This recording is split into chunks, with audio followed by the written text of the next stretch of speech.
મારા વાલા પ્રિયો, ઈશુના નામમાં આપ સૌને પ્રેમાળ શુભેચ્છાઓ। શું આનંદિત છો, શું ખુશ છો? ઈશુને અનુસરવું તે એક મહાન આશીર્વાદ છે। આજે પણ ઈસુ તમારી સાથે છે, તમારો હાથ પકડીને નેતૃત્વ કરે છે। સારું, આ ડેવિડ ઓડિટોરિયમ, દાઉદ ઓડિટોરિયમ એ શું છે આમ વિચારો છો? જીસસ રિડીમ્સ મિનિસ્ટ્રીના કેમ્પસની અંદર એલિમ બગીચો નામનો એક બગીચો આવેલો છે। જે લોકો પ્રાર્થના કરવા સાજા થવા આવે છે તેઓ અહીં રહે છે, અને પ્રભુએ આ ડેવિડ ઓડિટોરિયમ જેમાં સભાઓ યોજી શકાય તે બનાવવાનો આદેશ આપ્યો। અહીં શું થાય આમ કહો તો વિવિધ ચર્ચના સંપ્રદાય લોકો અહીં સેવા કાર્યો કરવા આવે છે। પ્રભુના ટેબરનેકલમાં પ્રાર્થના અને અન્ય સભાઓ તે થતી રહે છે, પણ પ્રભુએ બીજાઓ માટે સભા કરવા આ ઓડિટોરિયમ બનાવવાનો આદેશ આપ્યો, અને તેથી જ અમે ઓડિટોરિયમ બનાવ્યું, તેનું આયોજન કર્યું છે। પ્રભુએ કહ્યું તેવી રીતે જ બનાવ્યું, અને આ જે છે ઓડિટોરિયમ, તેની અંદર 1000 લોકો એકસાથે બેસીને સભામાં જોડાઈ શકે। અને હવે પણ વિવિધ ચર્ચના જે લોકો છે તે તેમની સભાઓ કરવા અથવા પ્રાર્થનાઓની જે સભાઓ છે તે કરવા માટે આ જગ્યા અમારી પાસેથી લે છે। અમે તેમને બધી જ સુવિધાઓ પૂરી પાડતા હોઈએ છીએ, અને આ જે ડેવિડ ઓડિટોરિયમ છે તેમાં વિવિધ ચર્ચના લોકો સમયાંતરે આવે છે, સભા કરે છે, અને તે સભા દ્વારા પ્રભુની સ્તુતિ કરે છે।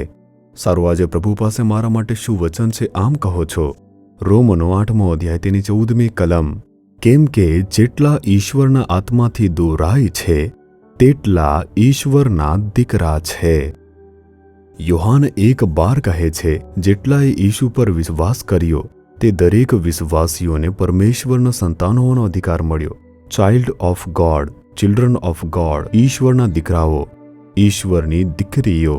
ઈશુને જ્યારે હૃદયમાં સ્વીકારીએ છીએ ત્યારે તેમનું લોહી આપણા દિલોને ધોઈને શુદ્ધ કરે છે। પછી ઈશ્વર અને આપણી વચ્ચેનો સંબંધ તે પિતા દીકરાનો સંબંધ બને છે। પ્રભુ આપણને પોતાના દીકરા તરીકે જુએ છે। જ્યારે આપણે ઉદ્ધાર મેળવીએ છીએ ત્યારે આપણે ઈશ્વરના દીકરા બની જઈએ છીએ, પણ આપણે આટલું જ ન રહેવું જોઈએ। વિચારો, જો તમે 10 વર્ષ સુધી 2 વર્ષના બાળક જેવા રહેશો તો શું કોઈને તે ગમશે? ના, તે નહીં ગમશે। તમે મોટા થાવ છો તો યુવાન જેવા, પુરુષ જેવા પરિપક્વ બનો તેવી અપેક્ષા રાખશે, અને એવું જ દીકરા અને દીકરીઓ બનવાનું છે। કેવી રીતે બનશો? જેટલા લોકો ઈશ્વરના આત્મા દ્વારા દોરવામાં આવે છે તેઓ ઈશ્વરના પુત્રો છે।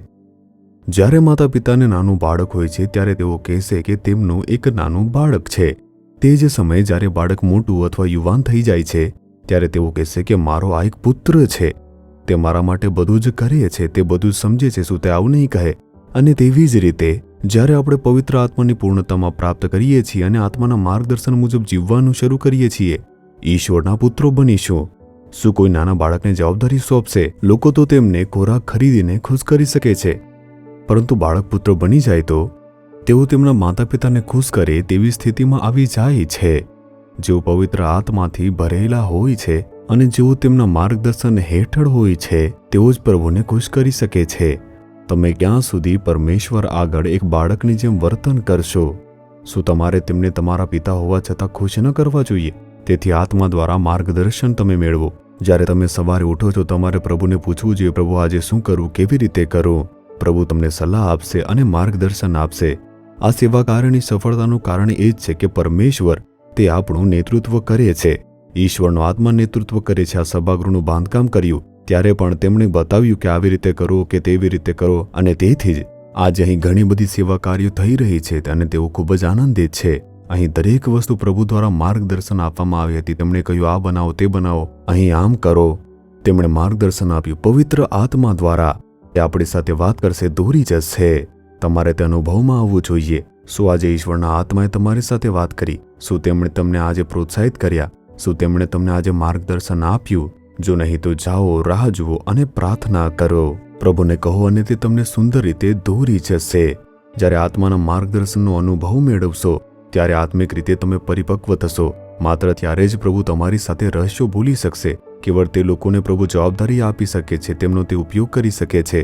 તેથી હે પ્રભુ, મને એક બાળક તરીકે તમે ન રહેવા દો, મને પુત્ર બનવા દો, પુત્રી બનવા દો। મને માર્ગદર્શન આપો અને તમે મને અભિષેક કરો। શું આમ કહેશો? હમણાં કહો।